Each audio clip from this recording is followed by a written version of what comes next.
sexiness? Personal preference? Or a complex biological equation?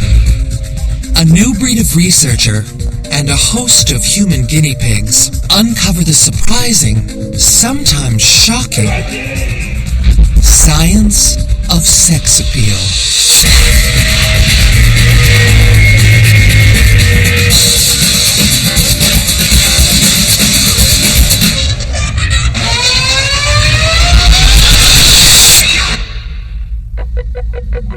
Each to his own, right? Wrong. Sex appeal is not a matter of taste. It's a biological imperative. Evolution is driving how we pick partners, and science can prove it. We're hardwired to read genetic clues in a potential mate's face, body shape and sway, scent, and voice. Sorry. And it looks as if women have an even more complex sexual agenda than men. So we used to think that mate preferences were something completely arbitrary, that beauty was in the eye of the beholder. In recent years, the evidence is suggesting that that's probably not the case. There are lots of things that are going on non-consciously that we have no control over. Beauty is not arbitrary. What's handsome is not arbitrary. All around the world, men and women find certain things attractive and other things less attractive.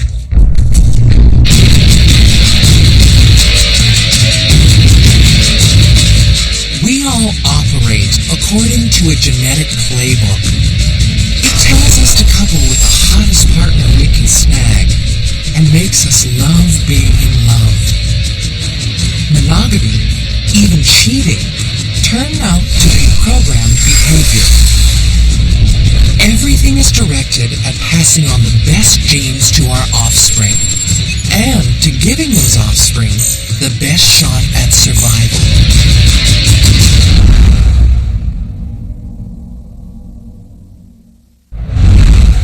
Where does the science of sex appeal begin? With the face. One look can stir a passion that lasts a lifetime. I thought it was a little out of my league, probably.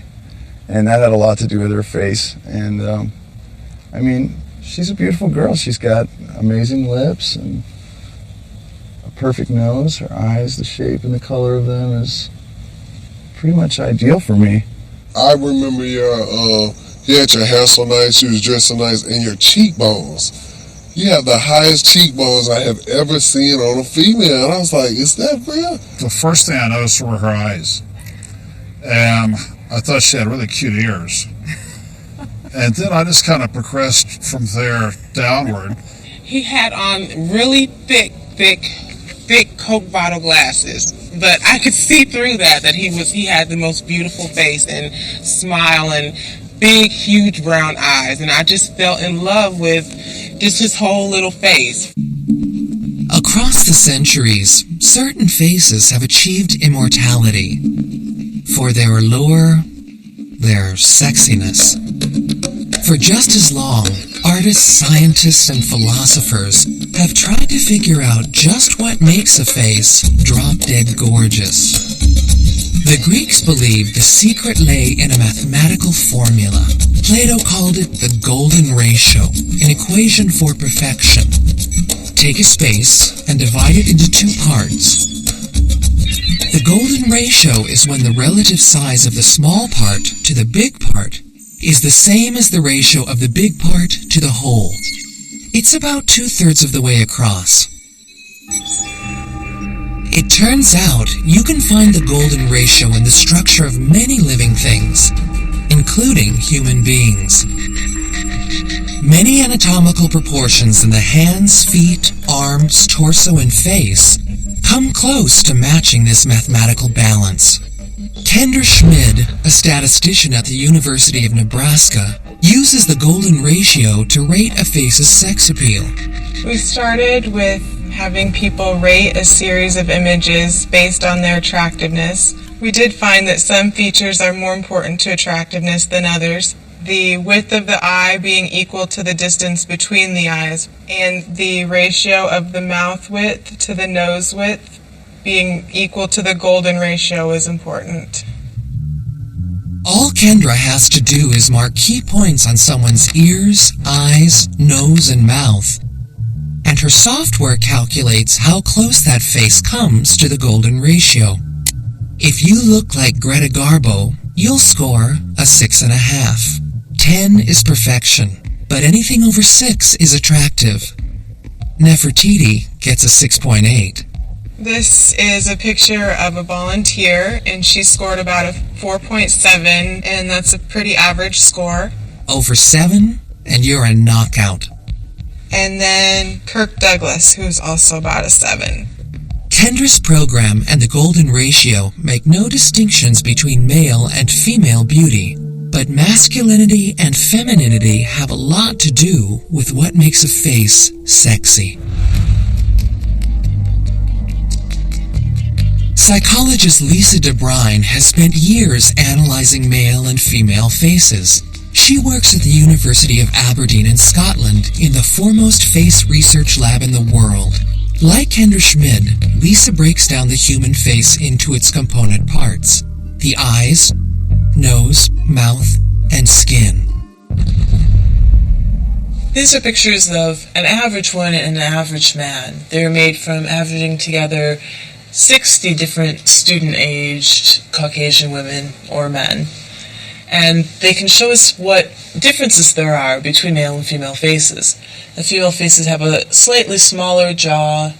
It's less squared than the male jaw. And they have thinner brows than these thicker brows that men have. Men have a more sort of square hairline. But DeBrine doesn't just analyze faces, she creates new ones, taking real people, then exaggerating certain features.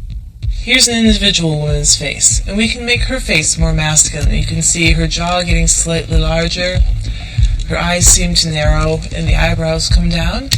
And you can see then, as we make her face more feminine, the jaw tends to get thinner, the eyebrows get thinner and come up.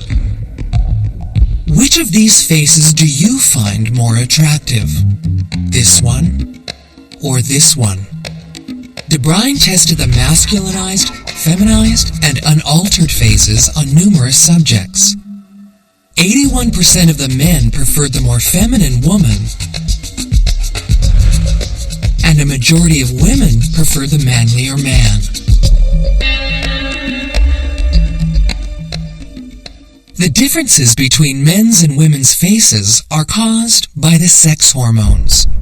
When children are young, boys' and girls' faces are really similar, but they start to change at puberty, and boys' faces, they get longer, the jaw gets bigger, the brows get heavier, and this is all due to the action of testosterone. A very masculine face in a man suggests that he has high testosterone, and a woman's face that's very feminine suggests that she has higher female hormones like progesterone and estrogen, and has a healthy reproductive system.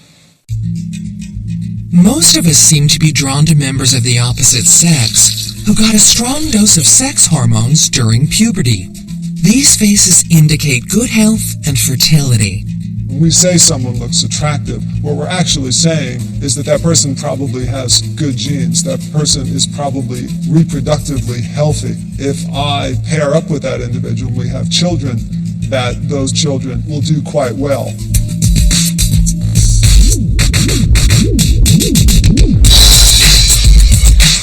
When we spot someone sexy across a room, the spark we feel stems from a lightning-fast subconscious analysis of that person's face.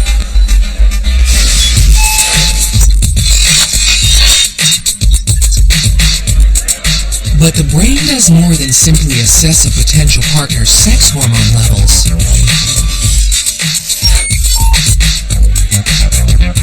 The face holds another major clue to genetic and physical health.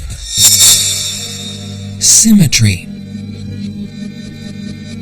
Imagine you could split your face in two and superimpose one side onto the other. Your eyes would line up evenly, your smile would be straight, and your nose, cheeks, and forehead would be perfectly balanced. The symmetry of our faces is determined by events that took place before we were even born. The human fetus is designed to grow in 2 equal parts around the central axis of the spine, but it doesn't always happen that way. Tiny genetic abnormalities, poor nutrition, even mild infections can slightly alter our facial design, leaving a permanent, if subtle, record. De Bruijn devised an experiment to test the connection between symmetry and sex appeal. She chose a man and a woman and switched into makeover mode.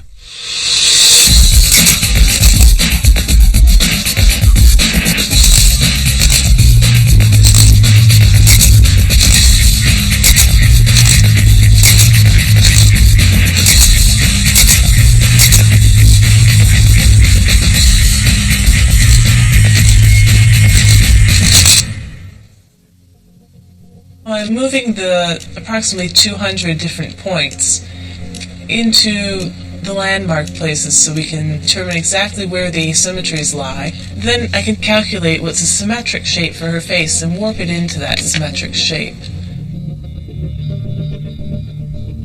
Here's a picture of the same woman, but wearing a different outfit and with different hair. And now I'm going to make her face less symmetric by exaggerating the symmetries that are already present in her face. Lisa mounted the pictures on a university wall, told passers-by they were twins, and asked which was the more appealing and why. She looks much more feminine in the left one. She's like slim, neat, tidy, and the other one's just like a rugged man. Woman on the left looks quite feminine and very well postured. Okay. I'd say I find this one more attractive. It's the right one. The right side of the face seems to be in a different level than what the left side of the face was. I think he's more attractive. He has less darker circles. His lips aren't at an angle. 8 out of 10 men and women preferred the symmetrical face.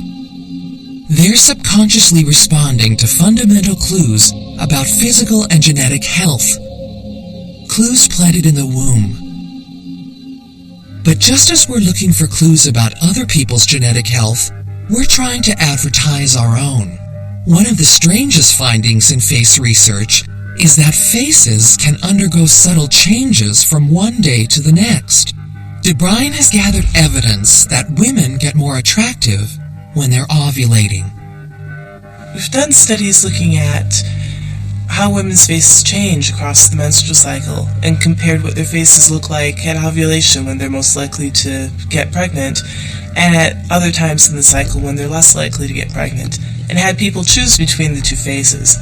And people were more likely to choose the face at ovulation as the more attractive face. And we're not entirely clear why there's this difference, but we think that the women might look healthier or have a bit of a healthier glow when they're ovulating. Masculine, feminine, symmetrical, fertile. All secret components of attraction. And that's just for starters. There's a lot more to sex appeal than just a pretty face. What makes a body sexy? Judging from the images advertisers bombard us with, the ideal woman has a thin waist, curvaceous hips, long and slender legs. For a man, it's broad shoulders, strong pectoral muscles, and washboard abs. But are these the features we all find attractive?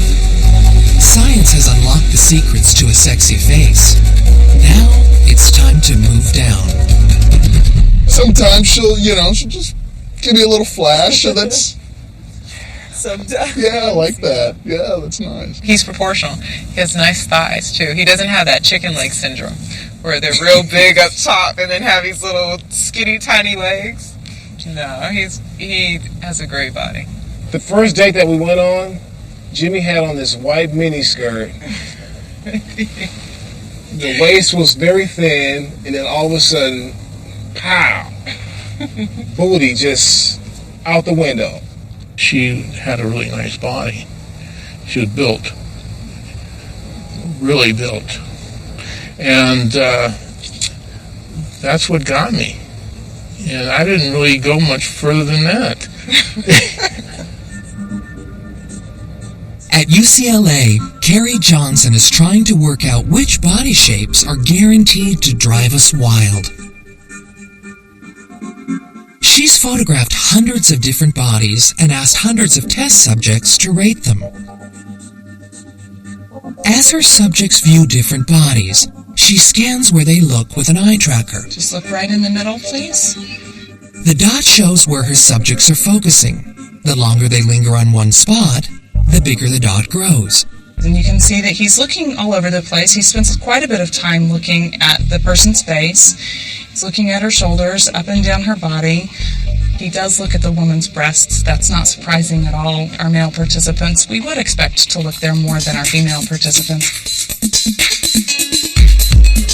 A woman's breasts clearly signal that she's past puberty and is probably able to reproduce, so it's no surprise they draw the eye.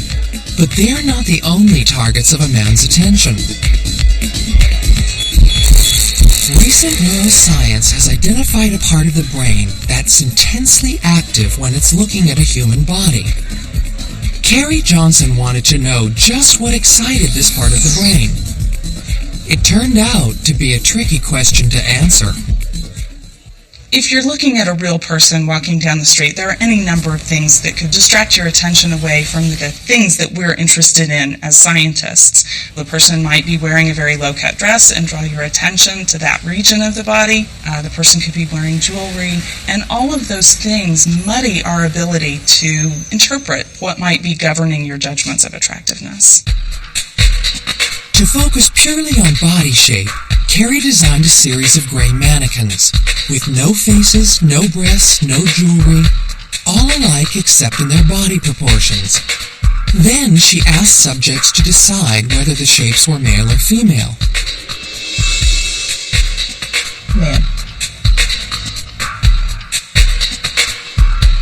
Woman. Carrie soon noticed a pattern.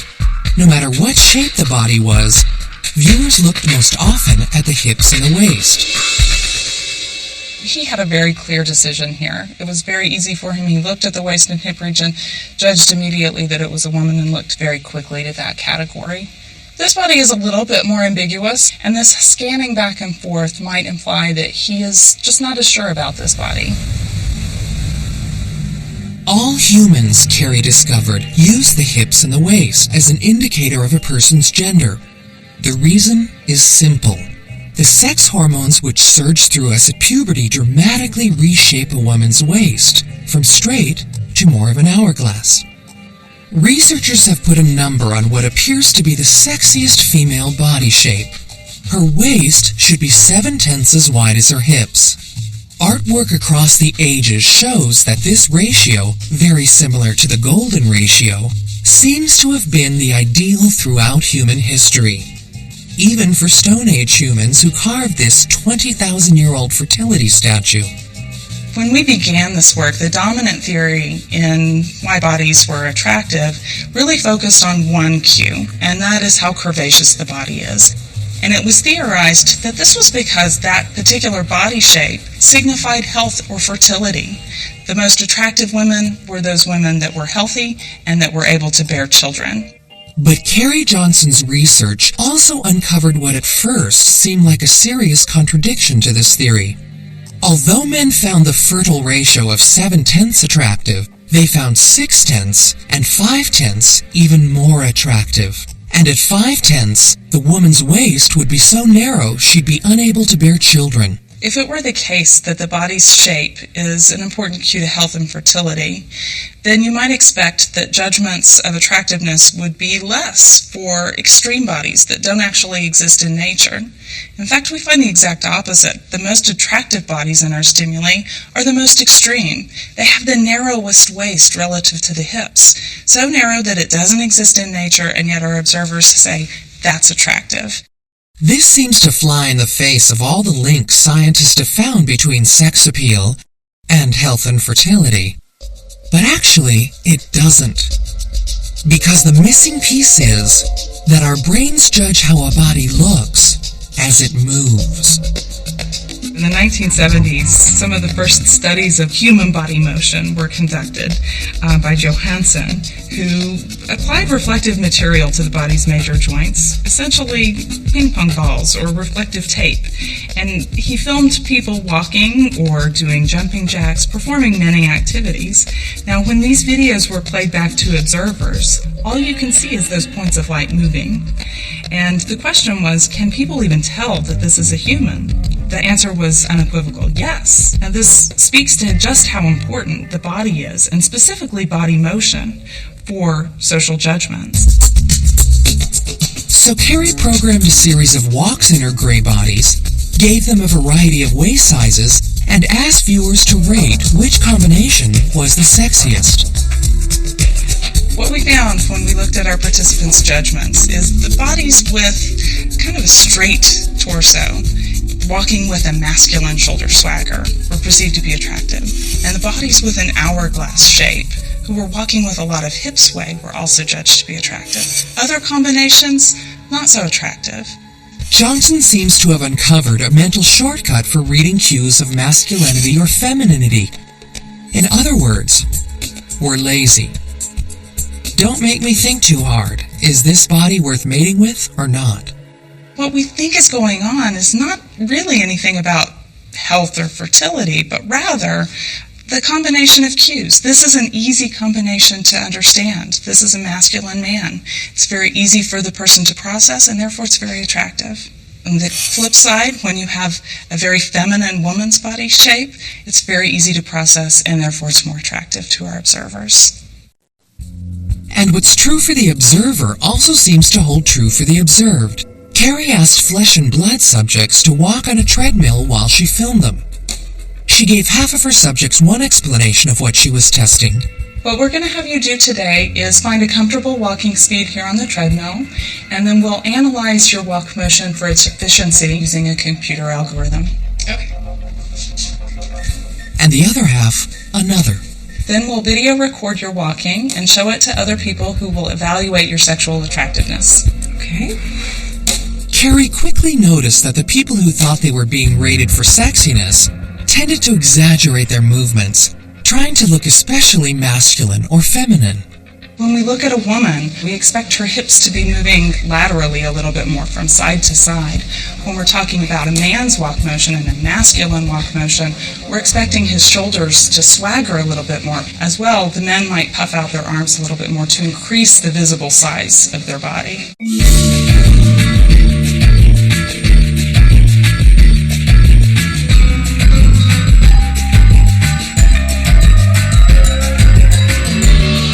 Here's a woman walking normally, and here are the swaying hips of one who thinks she's being judged for sexiness.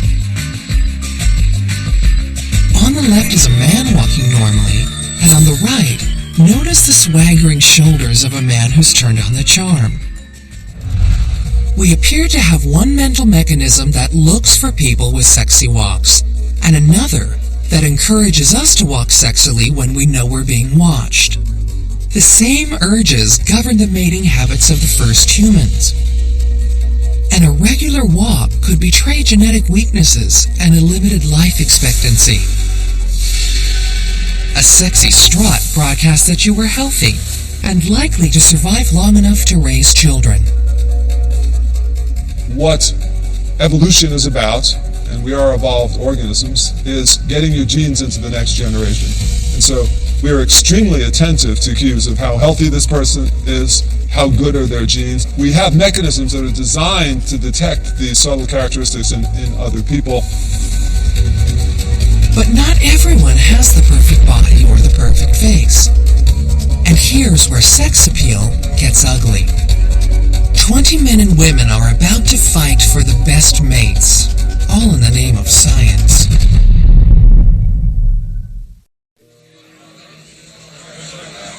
Our brains work quickly to size up faces and bodies for attractiveness, secretly ranking potential partners, always on the hunt for the healthiest possible genes. But not all of us will be able to snag a perfect 10. We do the best we can. When my girlfriend and I looked around and I saw Rex, I just stopped because his his physique, he was tall like I like. I was skinnier then. He had, these nice heavy eyebrows and nice head of hair, and he just stood out. I didn't have to look to the rest of the room, and I didn't care what was on the other side of the room. He's got that sort of like puppy dog thing going for him, the big brown eyes, and I don't know, he's got a nice smile. The way she walks, the way she talks, the way that she sort of has a little devilish turned smile, gives you makes you feel like a very, very small boy in a room full of men. As I was turning around, and he was like right there in my face, looking me up and down, saying, "Hi, my name's Donnie." I felt lucky. How we decide when to pair up and with whom is a riddle that evolutionary psychologist Douglas Kenrick has tried to solve for decades. If we all just went for good genes, everyone would be unhappy if the guys didn't end up, with Jennifer Lopez or some other fashion model. They would just stop then, and the women would stop if they couldn't get Brad Pitt or some extremely handsome guy. In real life, people have to match up with one another. How does this matching up process work?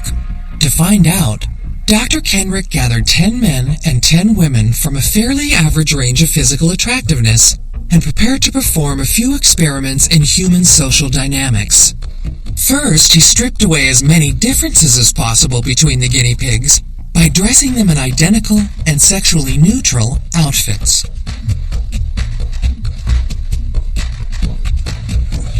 Okay, now you're going to play a sort of a mating game. You all have a number, as you can see. You can't see your own number, but you can see the other people's numbers. Offer your hands to someone, and if they accept it, then you've paired up and you walk back to the back.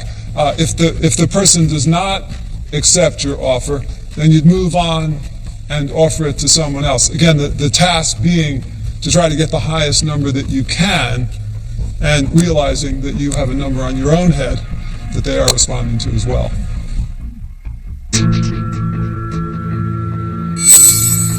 The numbers drawn at random are meant to represent desirability, 1 being least and 10 being most. In the real world, where most of us don't know exactly how attractive we are, we tend to aim high, trying to snare a 10. Then, gradually, we work our way down to someone who will accept us.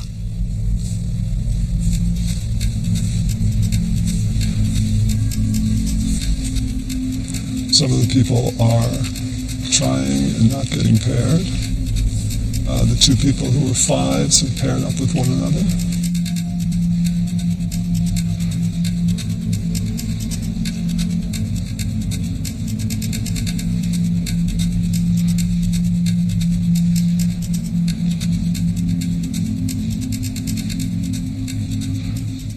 It wasn't like the 10s perfectly matched and the 1s perfectly matched, but you did get a correlation.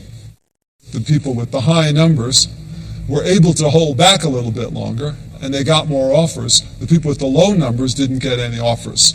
And that's sort of what happens in a real mating pool. The experiment opens a window into the mind of an adolescent who is not yet fully aware of how attractive he or she is. Let's imagine teenagers in a high school. You've got a guy and a girl who are both 10s. Well, what's going to happen to them is they're going to get a lot of offers from the opposite sex, and they're eventually going to have some sense that they have lots of more opportunities. If you're a 5 or a 6, as most people are, they'll let you know. You'll get feedback, basically. This is something we all have to learn, and it can be a painful process. To glimpse a sped-up version of this learning curve, Dr. Kenrick put a microphone on the woman who was ranked number 3 and asked her to narrate her mate selection strategy. I guess everyone's going to start off going to the number 10 guy. 3, 1, 4, 10. Oh, 10 is taken now. Nobody will make eye contact with me. I'm not really used to that. I like that one. Yeah. but his number's too low. I can do better. Let's see. 7. He's being paired up. I have a feeling of a very low number because no one's coming over to me at all right now. Come on. 2. No, I can do better than that. We're running out of numbers. 1, 8. I guess this is all that's left. Okay, I'm stuck with 2.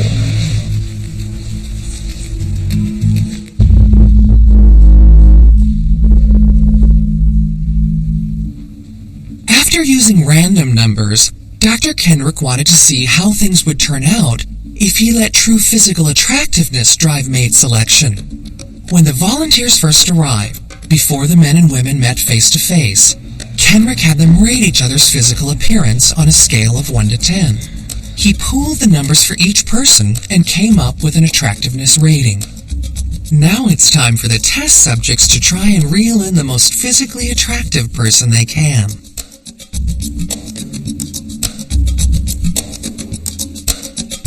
We are going to change the rules a little bit, and we're going to begin by asking the ladies to take your head stockings off.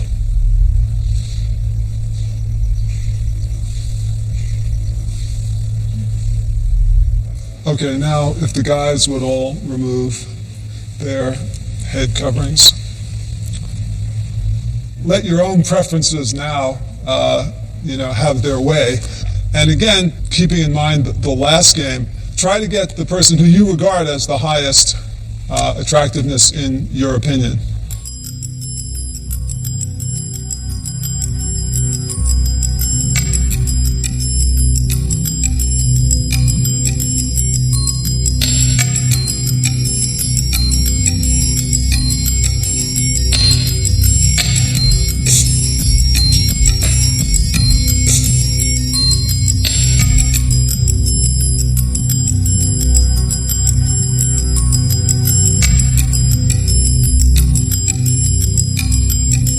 Just as Kenrick expected, each person found a partner within a point or so of themselves.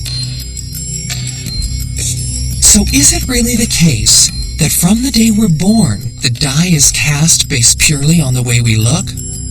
Thankfully, no. Physical attraction is not the only criterion for choosing a mate. There's a lot more to sex appeal than meets the eye. I love red wine.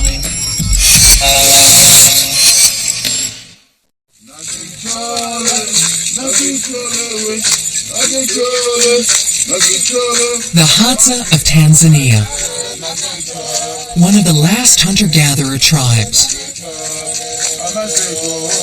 Not typical subjects for a sex appeal study. But in 2006, scientists came here to find out which men were most successful at passing on their genes. The Hadza are known for their singing and storytelling, so scientists wanted to see if there was a connection between their voices and their ability to attract a sexual partner. What we've done out there is record a whole bunch of men's voices, and we've recorded how many children that they've had. And what we found is that the men who had the most number of children also tended to have the lowest pitch voices. Ujambo. And the men with the highest pitch voices tended to have the least number of children. Ujambo. Ujambo. Ujambo. Ujambo. Ujambo. How could the sound of your voice have anything to do with the number of children you father? We think the significance of a person's voice in terms of its sound may be related to the fact that during most of human evolutionary history, when the sun went down, it was lights out.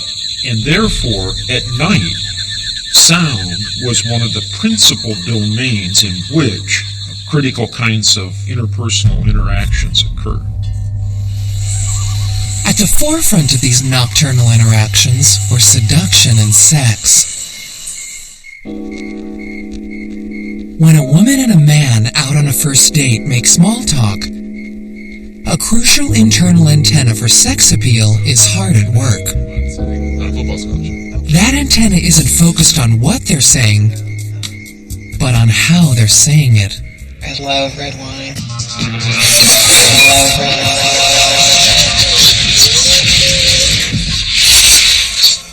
Oh my God, his voice is awesomely sexy. Now, his voice can totally take your pants off. That's for sure. Her voice is, it's that perfectly rich mixture of femininity and clarity. I like the sweet voice, and she has a sweet voice. You definitely want to feel like, you're the girl, and if a guy talks maybe softer or sweeter than you, then you may sort of wonder about that.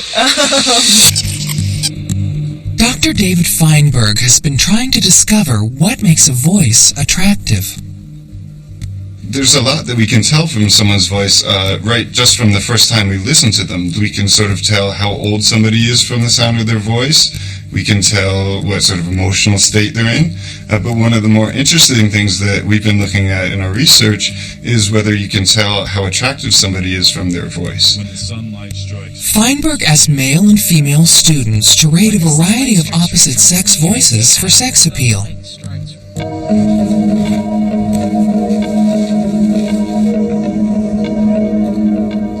When the sunlight strikes raindrops in the air, they act as a prism and form a rainbow. When the sunlight strikes raindrops in the air, they act as a prism and form a rainbow. When the sunlight strikes raindrops in the air, they act as a prism and form a rainbow.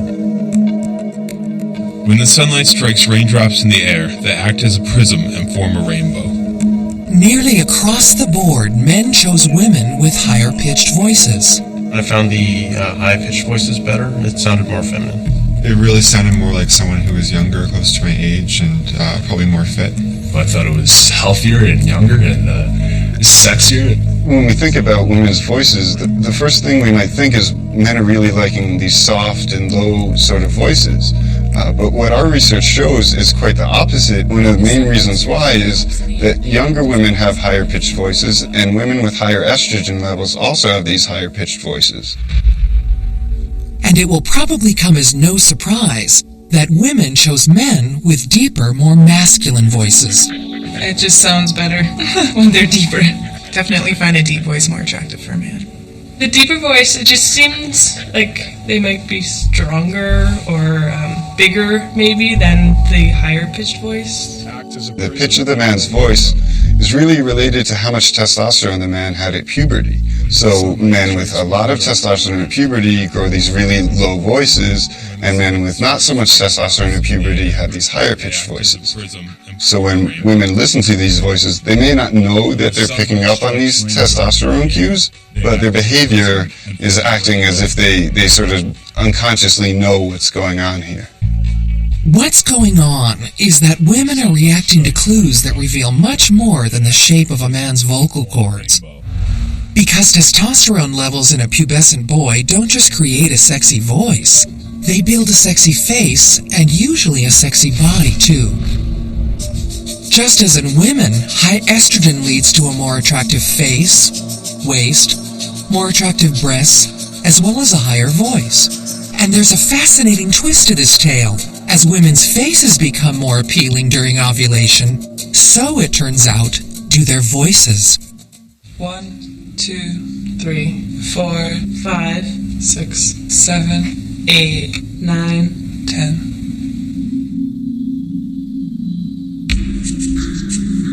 Dr. Gordon Gallup of the University at Albany in New York has been studying how estrogen affects the pitch of a woman's voice over the course of her monthly cycle. 1, 2, 3, 4, 5. The principal impact of hormones on the sound of a person's voice occur during puberty, but they also occur in adult females as a function of fluctuations in hormone levels during the menstrual cycle.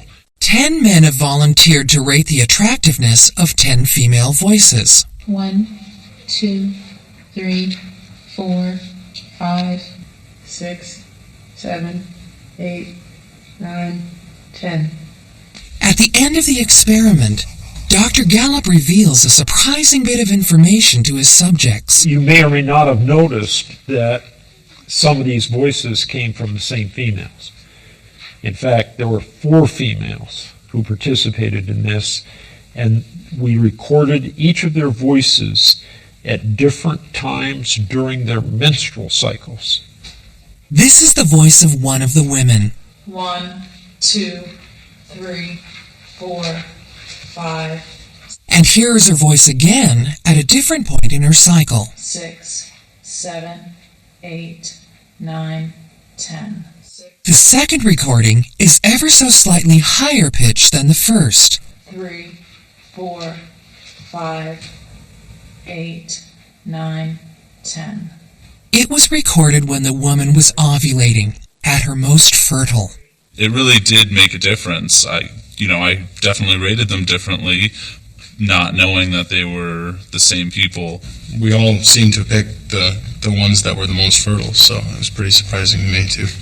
When females are in mid-cycle, when they're the most fertile, the most likely to conceive, their voices are rated as being significantly more attractive. A beautiful face, a great body, a sexy voice, created by hormones, driven by genetics. What we call sexiness is just our genes' relentless efforts to sell themselves to the most attractive partner. But is there a way to beat the genetic odds if they're stacked against you? Sex appeal, a subconscious drama playing in our brains, directed by our genes, leading to that all-important climax, choosing the partner with whom you want to mate. And this is where the plot thickens. For human beings, because we only have a small number of offspring, it's a very important decision who you choose as a mate. A lot of people say, oh gee, both men and women like attractive partners. But an attractive man is not quite the same as an attractive woman. There's pickiness in both men and women, but we're picky about slightly different things. The difference between what the sexes want in a partner is reflected in the way they present themselves.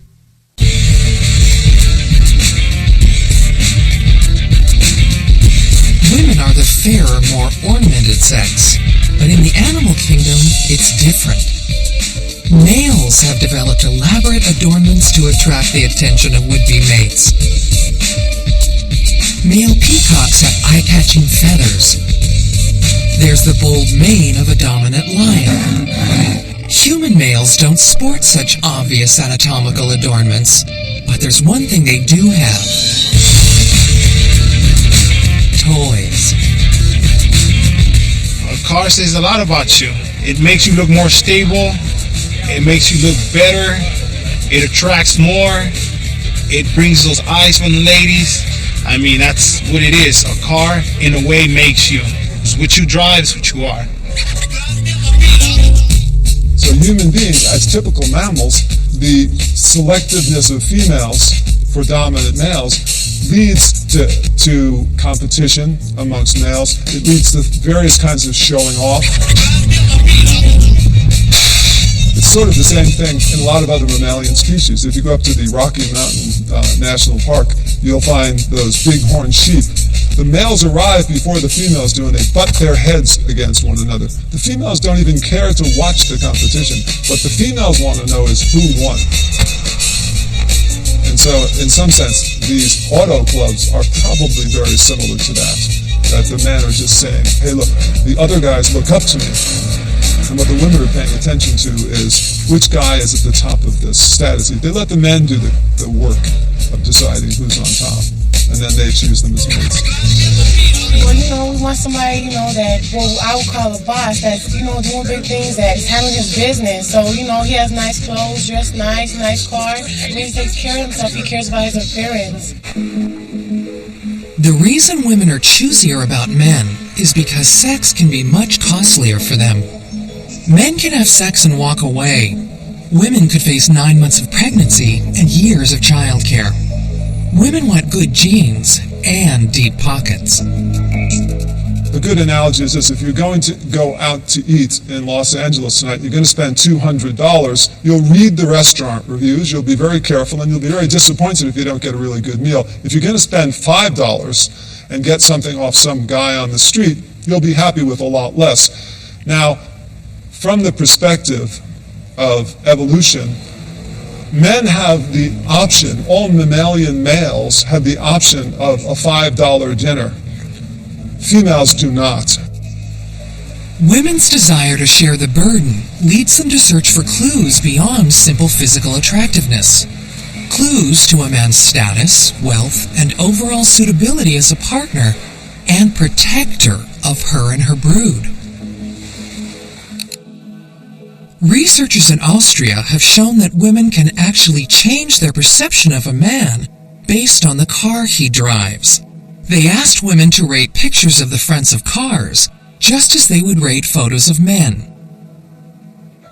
Car faces in the form of car fronts actually affect our perception of them and which personality we would attribute to this car.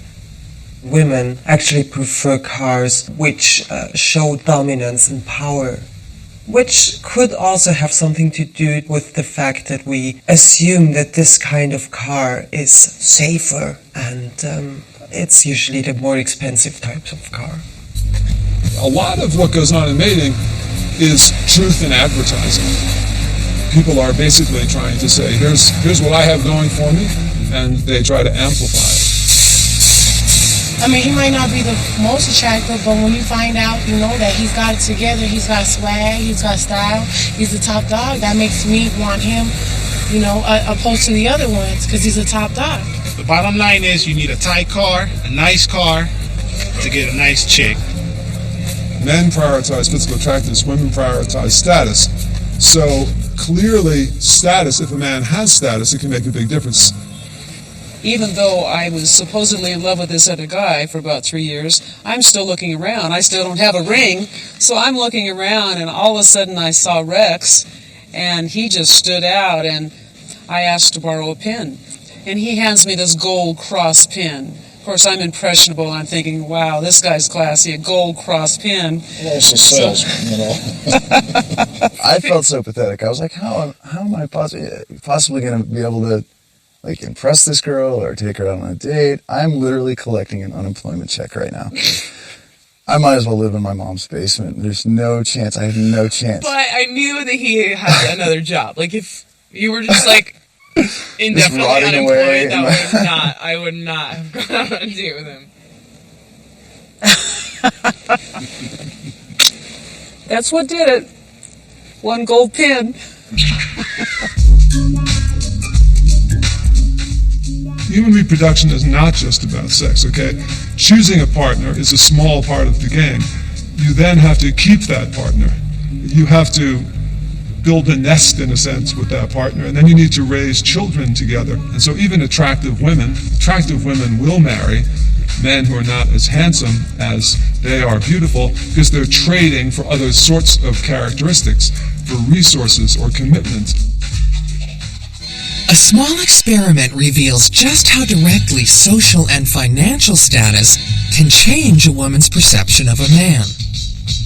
Photographs were taken of the men from the mate pairing experiments wearing normal clothes. Each man was assigned a fake job. Some worked retail, others became high-flying music executives. The pictures were then shown to random women on the street. Based on his physical attractiveness, this man got a 4 out of 10 in the lab test. But give him an annual income of $245,000 and a high-status job. I would say maybe an 8 to 7. I'd probably do 6 or 7 because of money. This guy got a 9 in the lab, but now with a 23 grand a year paycheck from an office supply store, he experienced a serious loss of sex appeal. A 5. 4. And this guy, who ranked lowest of all the men in the lab, got a boost from his imaginary 6-figure software business. A 10.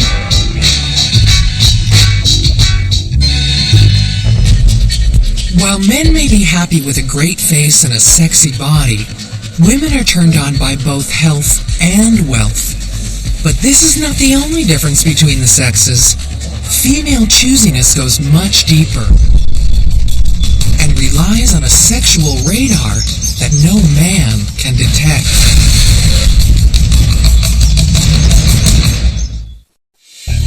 sexiness. We all think we know it when we see it. Or hear it. But does sex appeal have a smell? I could smell him, and that was just really, I think it gave me goosebumps because he was so yummy. After a long, hard day's work, she smells better than when she left in the morning. I think she smells like grapes. Like, I don't just get it. not. It's not like this big, strong, bubblegum grape smell. It's just like this little faint grape smell, and I like it. When he went away for his military and he was gone for months, I would hug his pillow because his pillow had his scent all over it, and I was just hugging it till it smelled like me. Like, I just would not let go of that pillow. A whole industry has developed around the idea that certain scents drive us wild and bring the possibility of sex one step closer. Scientists have long researched for a human pheromone, a secretion that influences sexual behavior. So far, they found only one that comes close. Men produce the hormone androstenone in their apocrine glands, which cluster wherever there's body hair. But it's hardly a love drug. Females hate the smell generally of males. Androstenone seems to smell like musk in the beginning and then turns into a urine-like smell. In Vienna, Austria, evolutionary biologist Karl Grammer is leading the world in the hunt for human pheromones. Early in his research, Grammer discovered that there was a point in the female menstrual cycle when women stopped finding the acrid smell of androstenone distasteful and began to like it. Certainly at the point of ovulation, males smell good, and attractive males especially smell good. So for men, androstenone is an efficient mating radar, repelling women unless they're fertile. But the link between a woman's sexual interest and a man's smell is even more complex than this. Salty water from a man's sweat glands blends with androstenone from the apocrine glands, and together they nurture the bacteria that live on the skin. It's a microscopic breeding ground that gives every man a unique smell. A smell that women are sharply attuned to. Elisabeth Oberzelcher, a member of Grammer's team, has found the perfect way to capture eau de man.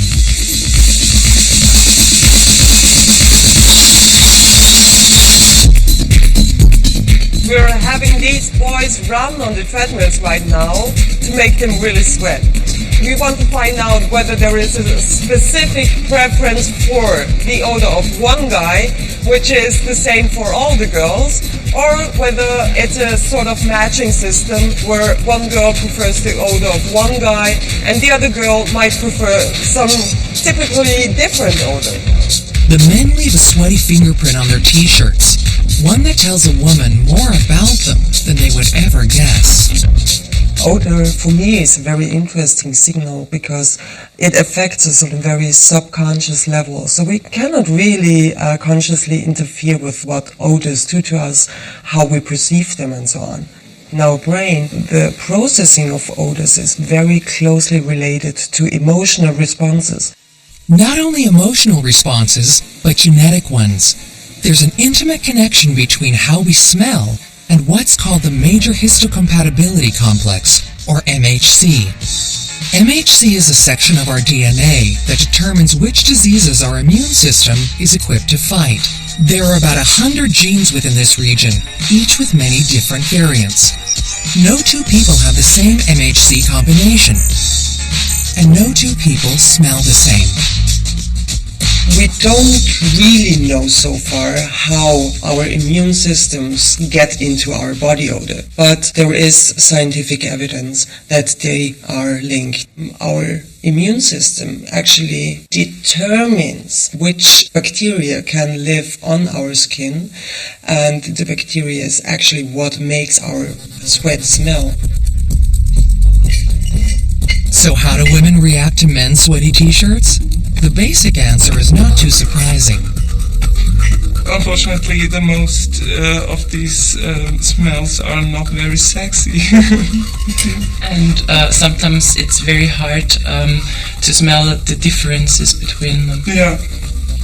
But not all women feel the same way. There was one smell I didn't find that unattractive. It was mild and not so much intense, and I wasn't disappointed about that. That one of our women liked one of those odors very much might have two reasons. First of all, she was in her fertile window, means, the general dislike of male odors was reduced. And the second reason would be that her MHC, her immune genes, were obviously quite well matched to his. Oberzucker and Grammer found that women only liked a man's smell if two conditions were met. First, the woman had to be within a day or two of ovulation. Second, the MHC genes of the man had to be significantly different from their own. This result has now been reproduced across the world, including in Marty Hazelton's lab at UCLA. What people prefer is body scents that are different from their own. So you get one set of genes from each of your parents. If you get different genes from each of your parents, it's thought that you have superior immunity than if you get the same MHC genes from each of your parents.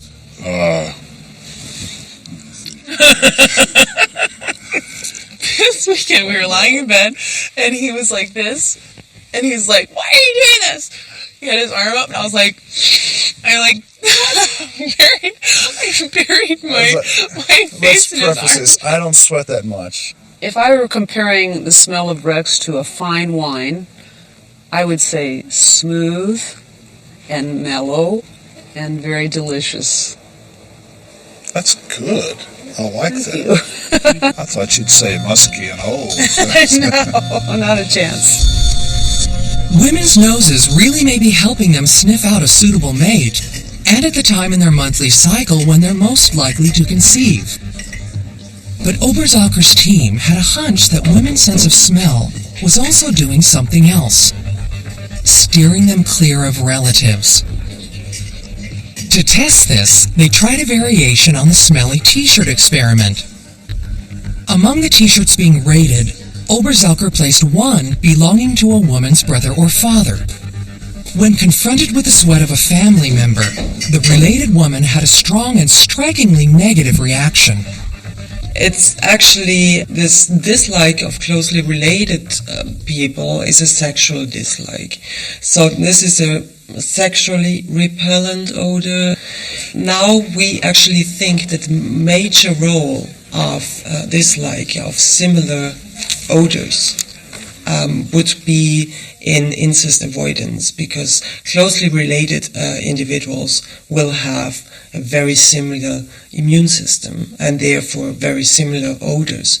Incest is a social taboo because it's a biological time bomb, leaving offspring with highly vulnerable immune systems. No wonder nature placed incest avoidance in the hands of a scent so deep that we're barely conscious of it.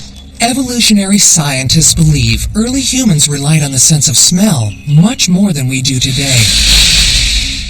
In ancestral environments, there's a lot of uncertainty about just how closely related you are to others. If people are living in groups where there are extended kin, then you could be fairly closely related to individuals who aren't even called your siblings. So detecting kin was not quite so trivial as just listening to who gets called your brother or your sister. How is it that people detect this information? It turns out that it's through body scent. Women navigate the dangerous waters of sexual reproduction, guided by male body odor. Smell steers women away from genetically unsuitable partners and towards ones who will give them healthy kids. Man smell generally repels, but the scent of a woman is something completely different. It has a secret and shocking role in sex appeal. When men are exposed to vaginal secretions of women, they will lose actually the ability to distinguish between an attractive and a less attractive woman. and women on the prowl play a game of cat and mouse, sizing up each other's sex appeal while trying to promote their own. The more common name for this game? Flirting.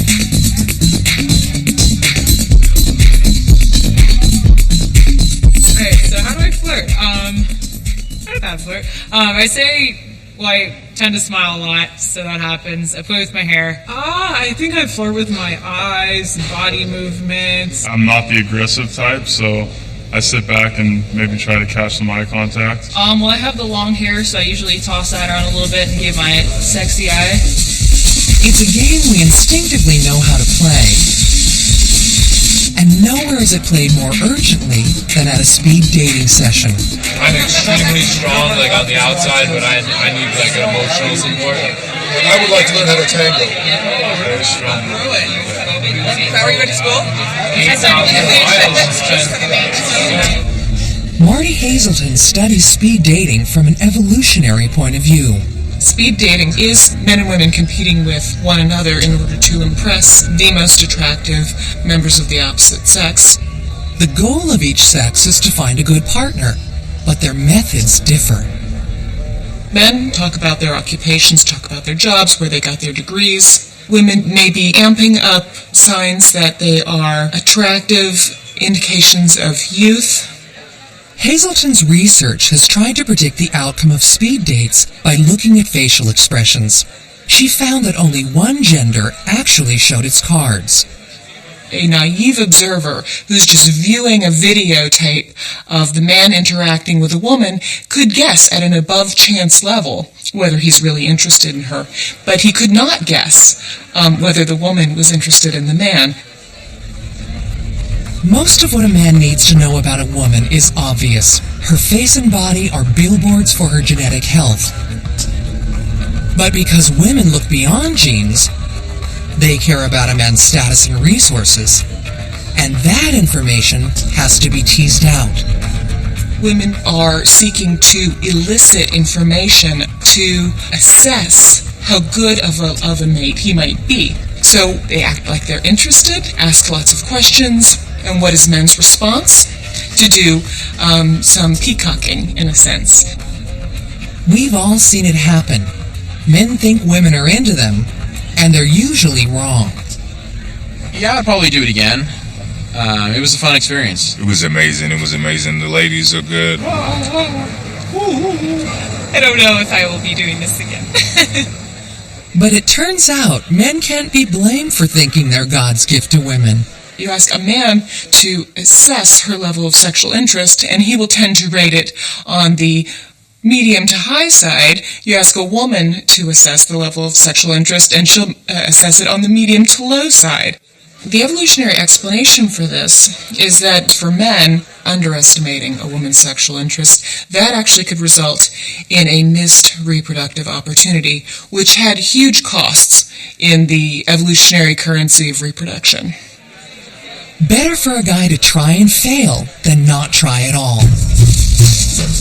But men's relentless efforts to pick up women may not actually be their fault.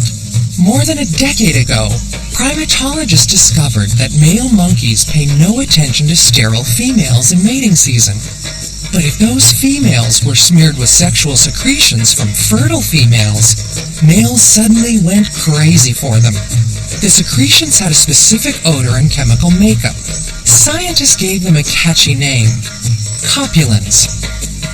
Women produce similar secretions when they're ovulating.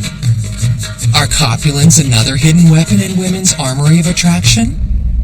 The odor is not very pleasant. It's rather like butter gone off.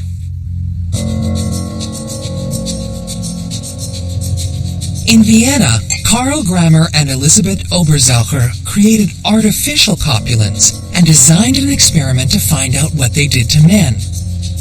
They asked subjects to rate photographs of women while inhaling a low dose of copulins, so low they were not actually aware of smelling anything.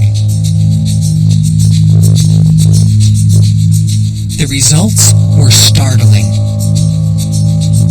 If a man looks at photographs of women, he will be usually able to tell that there are some more attractive women and some who are less attractive. But when men are exposed to copulence, they will lose actually the ability to distinguish between an attractive and a less attractive woman. One whiff of copulence causes an immediate spike in male testosterone levels. Testosterone usually makes you not able to think as clear as you usually do. And now the male cognitive ability to decide if a female is attractive or not breaks down. In nightclubs all across the world, an invisible biochemical war is raging. Men are secreting androstenone, the acrid odor that repels all women except those who are ovulating. And women fire back with copulins, which makes men find all of them sexy. And the biological subterfuge doesn't end there. Scientists are finding a whole menu of chemicals that influence every phase of attraction, from flirting to lust to love that lasts a lifetime. Attraction. It's the ultimate human magnetic force. But science is now discovering that attraction has many stages. And what starts as a single biochemical jolt can become a complex chain reaction.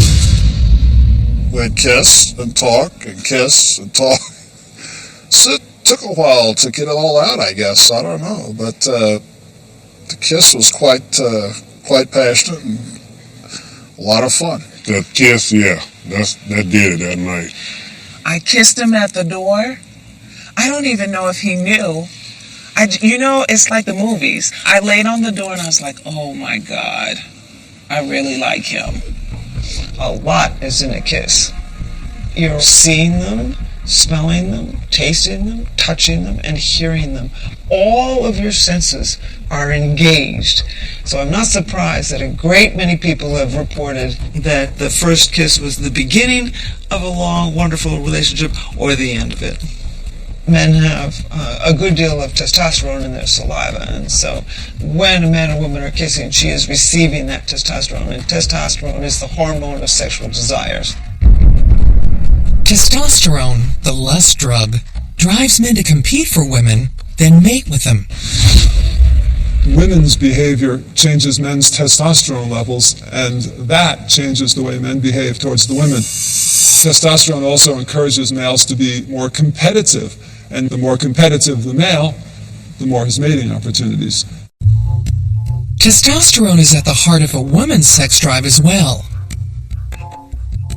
But this lust drug will only get you into the sack. The feelings that keep you there stem from another chemical, dopamine. Dopamine gives you those feelings of elation, giddiness, euphoria, the focused attention. Dopamine is the brain's pleasure chemical. Drugs like cocaine also get you high by flooding your head with dopamine. With both drugs and sex, the dopamine high is addictive. It keeps us coming back for more. Intense energy comes from dopamine in the brain, exhilaration, you can walk all night, talk till dawn. Dopamine, testosterone, elation, and lust all seem to be wrapped up in a complex feedback loop. And elevated dopamine levels seem to raise the sex drive even in non-romantic situations. 4, 3, 2, 1, go!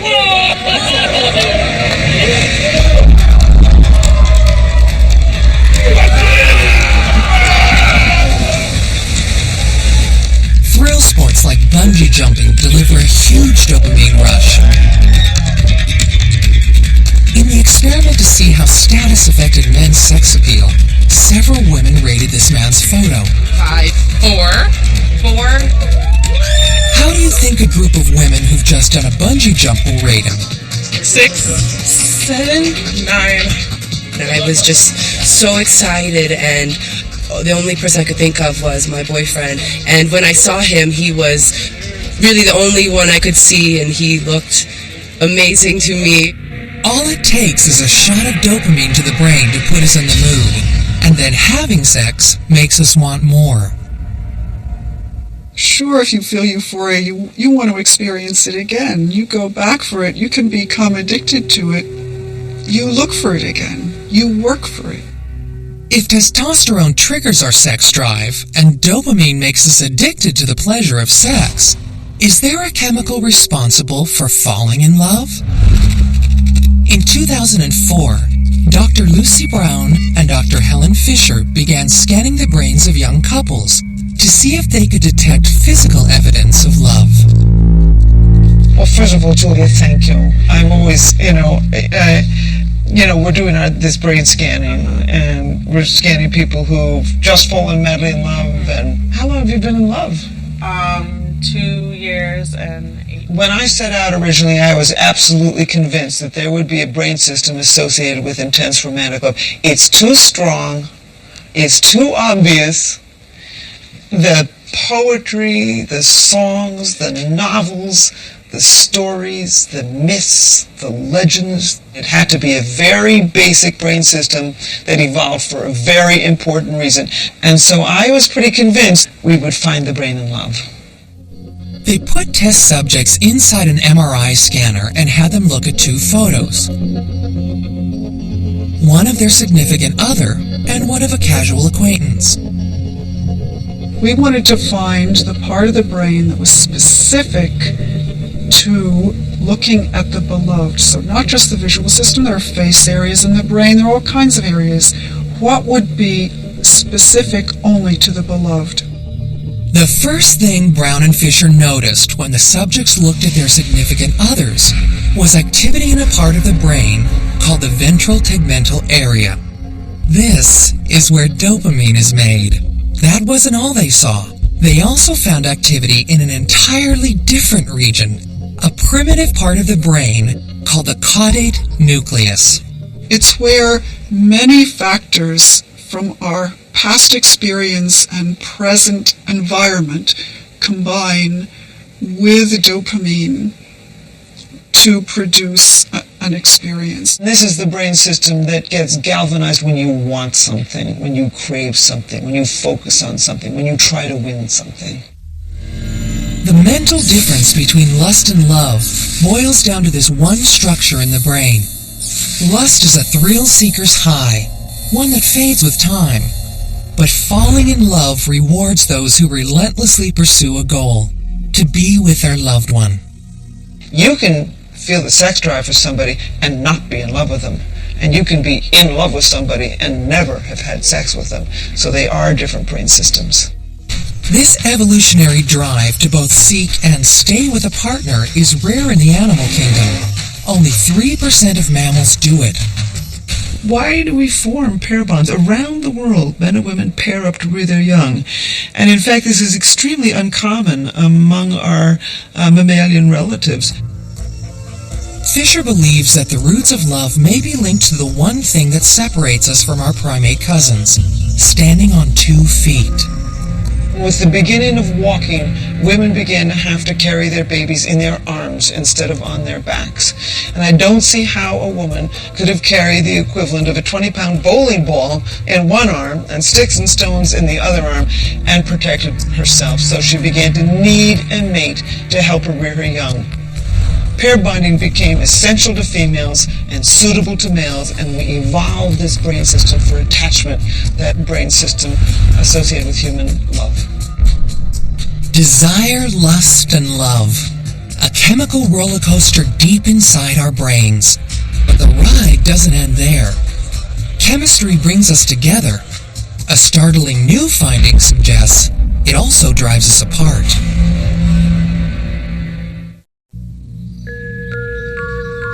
Are humans biologically programmed to mate for life? Most religions and cultures urge us to. But is that what evolution has in mind?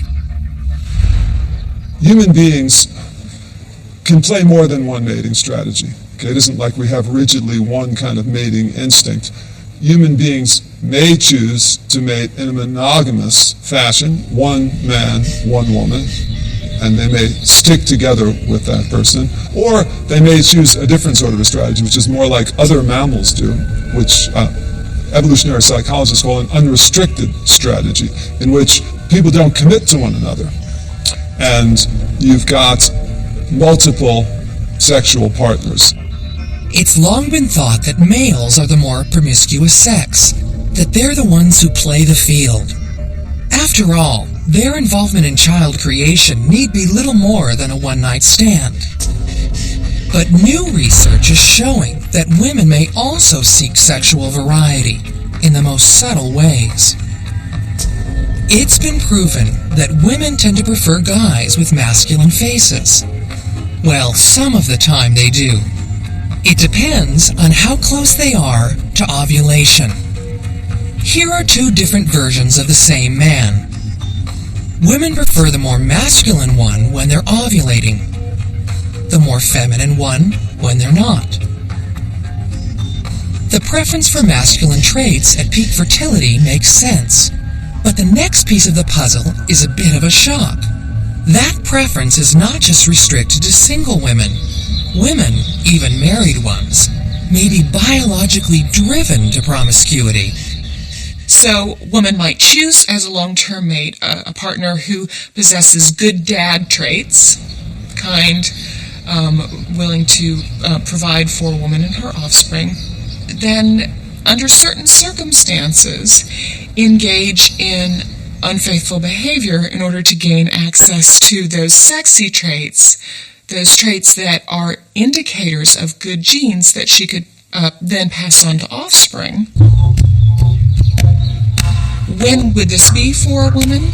Well, first of all, when her long-term partner doesn't possess those traits. And secondly, during the narrow window within the reproductive cycle during which she could become pregnant. It doesn't make sense for a woman to engage in unfaithful behavior if she has no chance of conceiving an offspring. In Vienna, Karl Grammer's team has made an important breakthrough in the scientific study of infidelity. Research has shown that when women expose their flesh and make exaggerated body movements, it causes male testosterone levels to rise. Grammer wanted to see if women amped up their flirtation techniques when they were ovulating. So he set up a mobile laboratory in one of Vienna's night spots.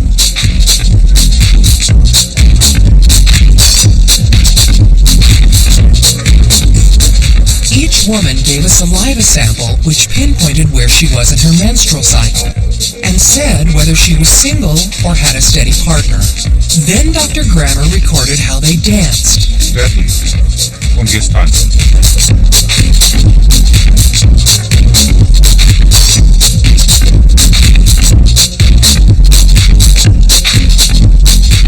And photographed how much bare skin they were showing.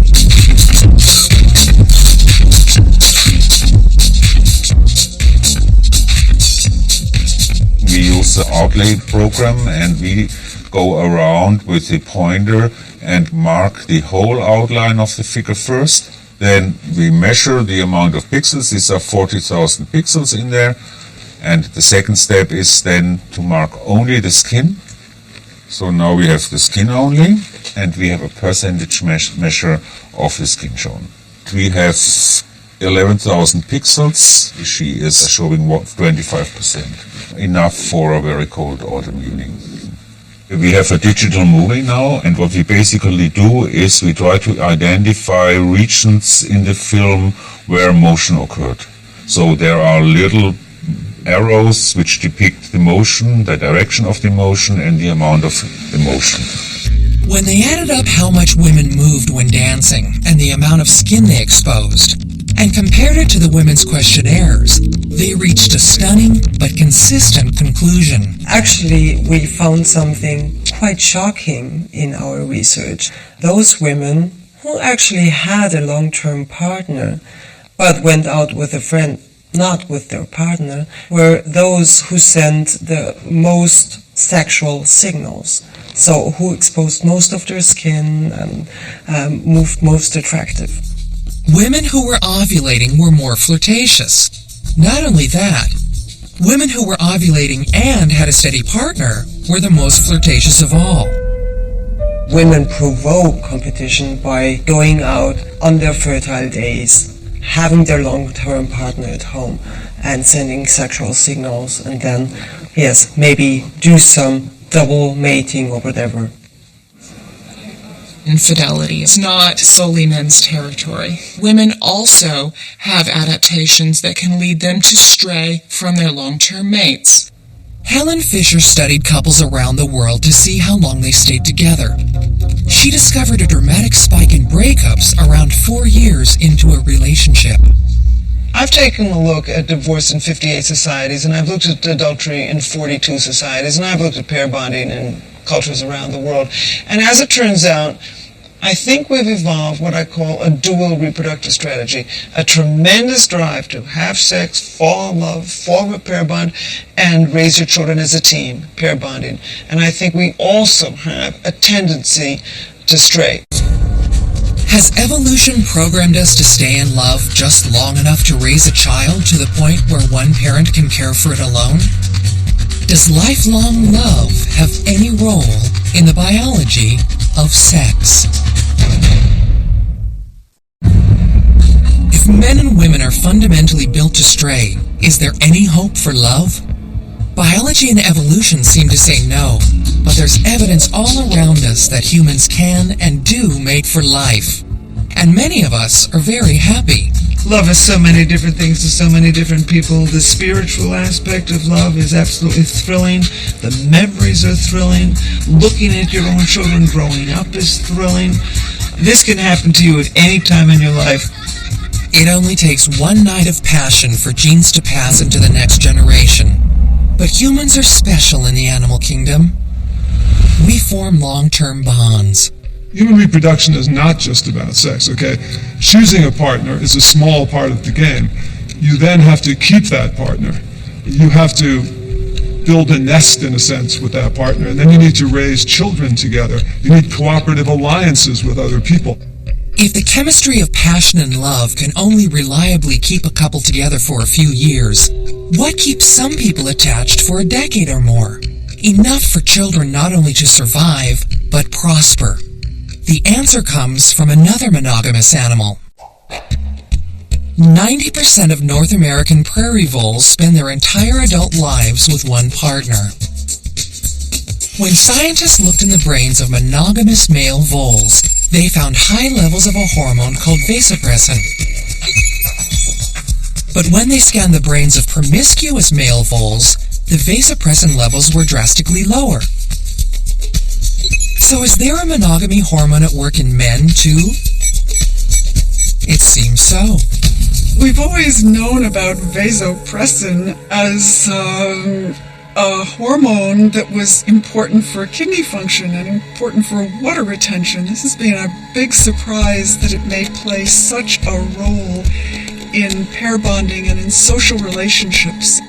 And much like vasopressin in men, high levels of a closely related hormone called oxytocin seem to be present in the brains of monogamous women. You have ups and downs, and it's just one of the things where you try to not get stupid all the time and do stupid things. Hard for him. And, well... You know, when I'm away and I come home and I open the garage door and I see his car in there, I just feel warm all over after 25 years. She really made me a better man, though, for real. And I'll always love her for that.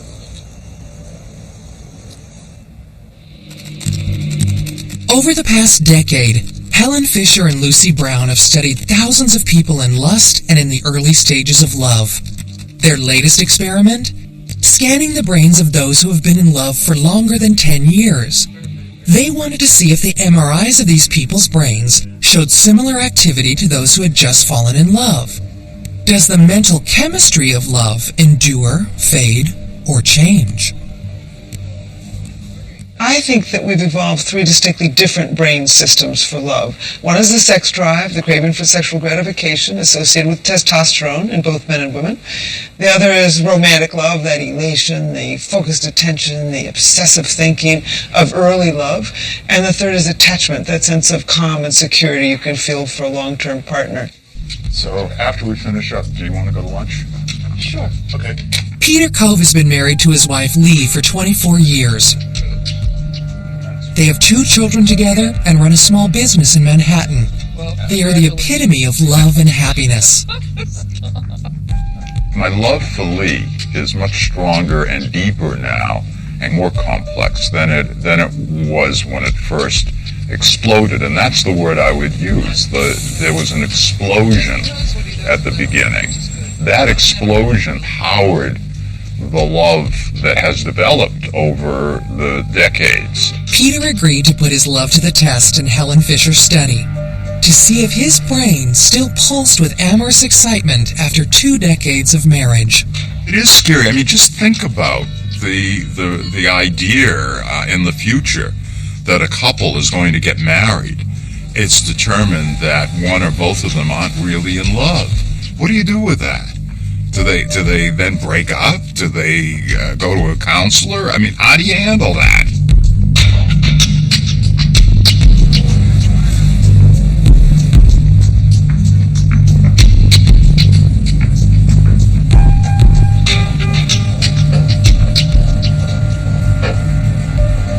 He's first going to see the picture of Lee, his wife, for 30 seconds. Then there's the countdown, counting backwards from a big number. And that's to change his thinking, get rid of all the thoughts about his wife. And then we're going to show him the picture of his friend. The scans show clear activity in Peter's caudate nucleus, the area that lights up when people fall in love. But they also show activity elsewhere in the brain. Come on over. Let me take a look. Been waiting a long time for this. This one here, you see that little red dot right there? That is your ventral tegmental area, that little factory near the base of the brain that pumps out dopamine and then gives you those feelings of elation and euphoria and the craving for her. Is that the same area when you first fall in love? Yes, it is. And that's exactly what we were hoping for. We were really hoping that you would have activity in exactly the same brain region that becomes active when you first fall in love. Long-term lovers seem to have found a way to keep their dopamine-driven lust centers active. You see, that, any kind of novelty drives up dopamine. If I bring people into her life, it just we bring new ideas. We wake up in the morning and say, have you thought of this? We think of that. And also, we work together. Yeah, so there's this constant refueling of both parts and a growing and the challenging. We challenge each other. The news is that you can remain in love with a long-term partner that you feel deeply attached to, something that most people around the world don't believe can happen. You can sustain intense romantic love, and Peter is a beautiful example of that. Is this all sex appeal boils down to? Hormones clustering in corners of our brains, ebbing and flowing with time? Is passion nothing more than a subconscious hunt for disease-resistant genes? Do we have any choice in who we love?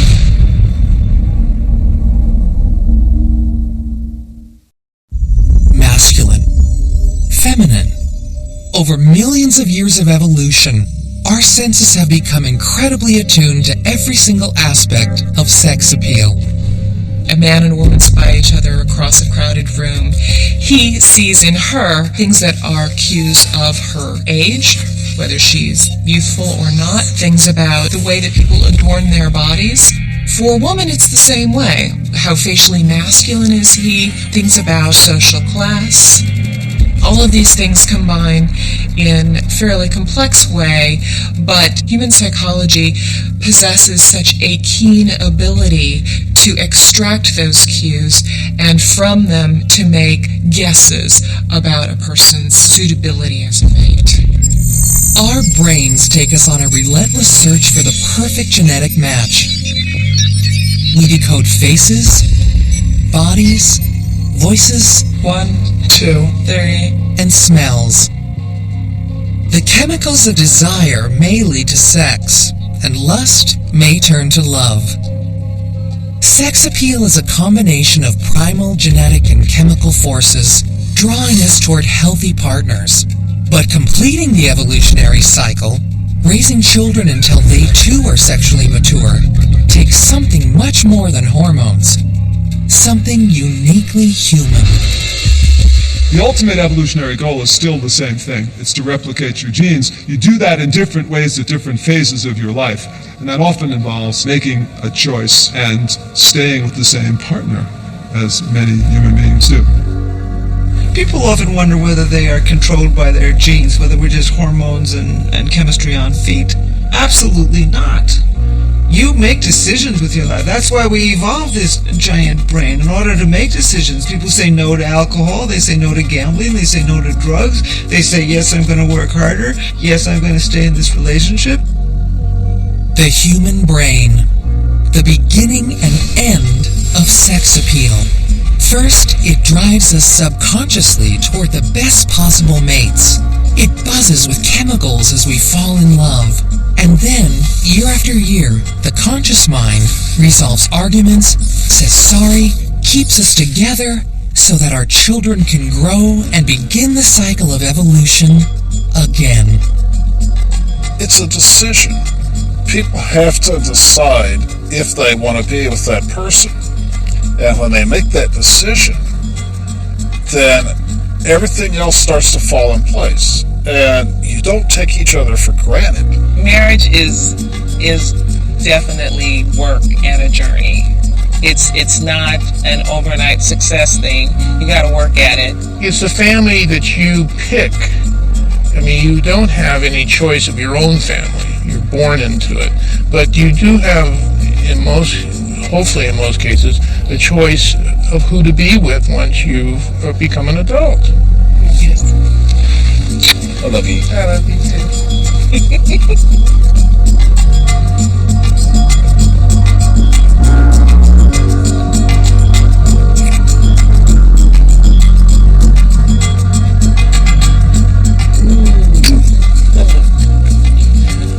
Should have said you're a great kisser too.